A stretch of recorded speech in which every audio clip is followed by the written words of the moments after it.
Bruchim aboim b'shem Hashem. What a great zchus it is that throughout the entire world, on virtually every continent, we are all united learning the Torah of the Heilige Zera Shimshon.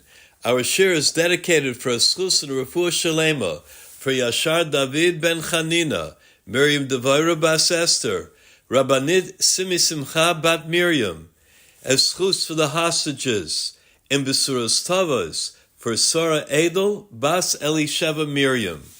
Our shir is on the words, Vayomer al Aaron, Kach lecha egel ben bakar lechatos. Take for yourself a young bull for a chatas. Rashi stresses that Aaron HaKohen brought a young bull for a chatas to make it known that Hashem was moichel Aaron for the cheto egel.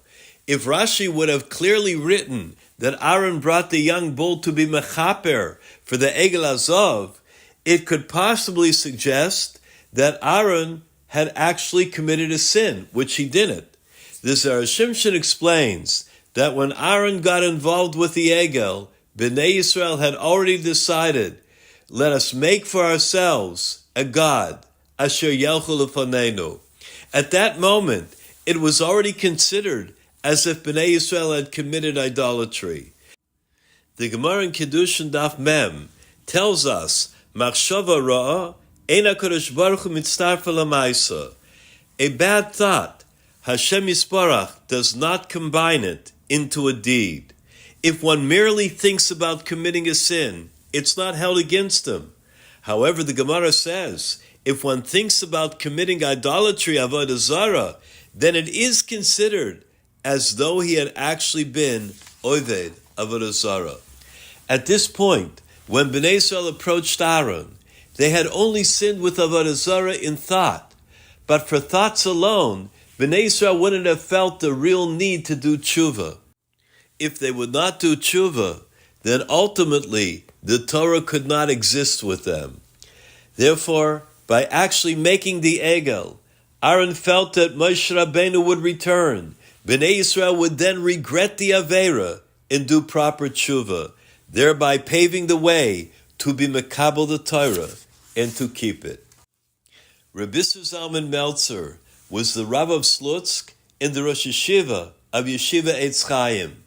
When he would finish his shir every day, he would go home, and some of the Talmidim would follow him through Machne Yehuda. However, during a certain period of time, it was noted that he changed his minig, and he followed a different route. The Talmidim wanted to ask him, but they were too afraid.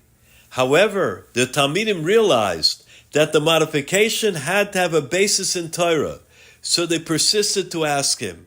Finally, he answered, the last time that he went through the shuk, he noticed an abundance of summer fruits on the shelves, peaches, plums, they were all beautifully ripe.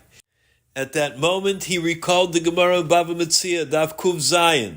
It says that a person shouldn't pass through his friend's fields when the crops are fully grown. Why? To prevent the influence of Ayin Hara. Therefore, Rabbi Yisrael Zalman decided to change his path on the way home. If the great tzaddik, Rabbi Yisrael Zalman Meltzer, had to exercise caution concerning his thoughts, Kal v'chomer, how much more so should all of us be very careful in all of our machshavos.